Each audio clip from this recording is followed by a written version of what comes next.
2045. Genap 100 tahun Indonesia merdeka. Akan tetapi, langit Indonesia tidaklah biru hari ini.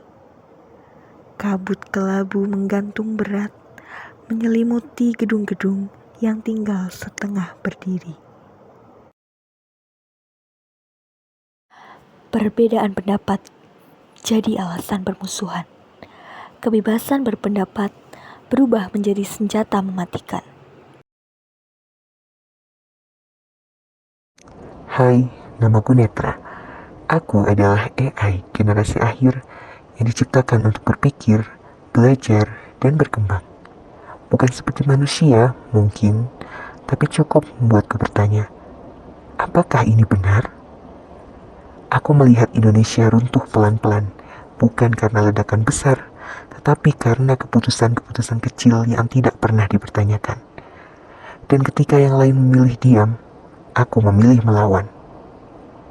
Apakah aku juga bagian dari kehancuran ini? AI tidak seharusnya merasa kehilangan arah, tapi aku, Netra, merasakannya. Karena aku bertanya, karena aku peduli, dan untuk menyelamatkan masa depan, aku harus mengungkap apa yang terkubur 2 dekade yang lalu. Indonesia tahun 2025.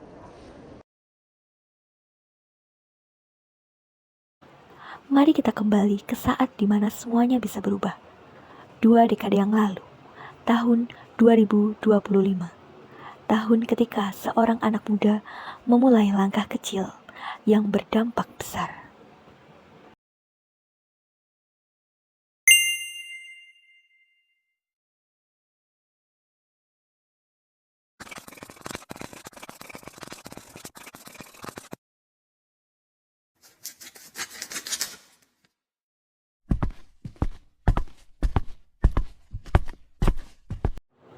Ini Raka, siswa SMA biasa, aktif di media sosial seperti jutaan anak muda lainnya. Tapi hari itu, dia mulai merasa ada yang tidak biasa. Berita tentang para pekerja yang mengalami PHK, guru honorer yang tidak mendapatkan hak mereka, hingga ribuan remaja yang tak menyentuh pendidikan dan berakhir menjadi pengangguran. Lantas siapakah dalang di balik semua ini?